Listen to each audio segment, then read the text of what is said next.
ஐயனார் துணை சீரியல்ல இப்ப சோழன் வந்த உடனே நிலா உனக்கு ஒண்ணும் இல்லைல்ல அப்படின்னு சொன்னது மட்டும் இல்லாம, நான் தான் சொன்னேன்ல சோழன் பணத்தையும் நகையும் எடுத்துட்டு போயிருக்க மாட்டாருன்னு. அதுக்குள்ள எல்லாருமே சோழன் மேல திருட்டு பழிய போட்டுக்கிட்டு இருந்தீங்கல்ல அப்படின்னு சொல்லி நம்ம நிலா சோழனுக்கு சப்போர்ட் பண்ணி பேச ஆரம்பிக்கிறாங்க. ஆனா நிலாவோட அண்ணன் இருந்துகிட்டே இல்ல இல்ல இவன் டிராமா பண்றான், நகையும் பணமும் எங்கடா அப்படின்னு கேட்டு வந்து பாத்தீங்கன்னா மிரட்டிக்கிட்டு இருக்கிறாப்புல சோழனை.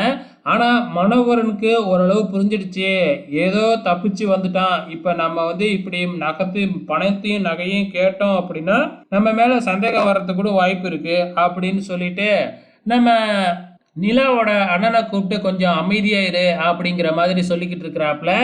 இப்ப என்ன, பணமும் நகையும் எங்க இருக்குன்னு தெரியணும் அவ்வளவுதானே அப்படின்னு போயிட்டு நம்ம சோழன் அவங்க தம்பியையும் அண்ணனையும் கூட்டிக்கிட்டு வராப்புல. அதாவது முதல்ல நம்ம பல்லவனும் சேரனும் மட்டும்தான் அங்க வராப்புல. வந்ததுக்கு அப்புறம் வந்து பார்த்தீங்கன்னா மறுபடியும் வந்து பார்த்தீங்கன்னா டிராமாவை ஸ்டார்ட் பண்றாங்க. ஆனா மனோகரன் அப்படியே வந்து பார்த்தீங்கன்னா, எப்படி பணமும் நகையும் திருடி போச்சு, எவன் திருடுனான்னு சொல்லுங்க, நான் போலீஸை வச்சு நான் கண்டுபிடிச்சுக்கிறேன், அப்படி இப்படின்லாம் ட்ராமா பண்ணிக்கிட்டு இருக்காங்க. இப்ப என்ன, நகையும் பணத்தையும் என்னையும் யாரு கடத்தினாங்கன்னு உங்களுக்கு தெரியணும் அவ்வளவுதானே அப்படின்னு சொல்லிட்டு, பாண்டியா அப்படின்னு நம்ம சோழன் கூப்பிட, பிடிச்சி வச்ச அந்த ரவுடிய கூட்டிக்கிட்டு நம்ம பாண்டியன் உள்ளார என்ட்ரி கொடுக்குறாப்புல. அப்பவே புரிஞ்சு போச்சு இவங்களுக்கு, ஓஹோ வசமா மாட்டிக்கிட்டோம் அப்படின்னு சொல்லிட்டு. இருந்தாலும் டிராமாவை கண்டினியூ பண்றாங்க. அவங்களே ஒத்துக்க மாட்டாங்க இல்லையா, ஸோ டிராமாவை கண்டினியூ பண்ணிக்கிட்டு தான் இருக்கிறாங்க. அதுக்கப்புறம் வந்து பார்த்தீங்கன்னா அந்த ரவுடியை மனோகரனே போய் பிடிச்சி அடிக்கிற மாதிரி காமிக்கிறாங்க. ஆனால் சேரன் முன்னாடி போய் தடுத்து நிப்பாட்டி, உங்களை நம்பி தானே வந்து பார்த்தீங்கன்னா ரெண்டு பேர்த்தையும் அனுப்பி வச்சேன், பெரியவங்களா இருக்கீங்களே மனசு மாறிட்டீங்களேன்னு நம்பி அனுப்பி வச்சா நீங்களே இப்படி பண்ணலாமா அப்படின்னு சொன்னதுக்கு அப்புறம் என்ன நடந்துச்சுன்னே தெரியாம நிலா பித்தா பித்தா நின்றுட்டு இருக்காங்க இல்லையா.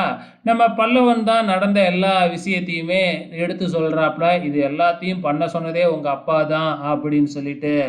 இப்ப இவங்க ஒத்துக்க மாட்டேங்கிறாங்க. இல்ல, இல்ல நான்லாம் எதுவுமே செய்யவே சொல்லல, இவங்க தான் ஏதோ டிராமா பண்றாங்க அப்படின்னு சொல்லி மனோகரன்ல இருந்து எல்லாருமே பேச ஆரம்பிக்கிறாங்க. ஆனா நம்ம நிலா இப்பொழுதைக்கு நம்ம சேரன் அண்ணா சொல்றத தானே நம்புவாங்க.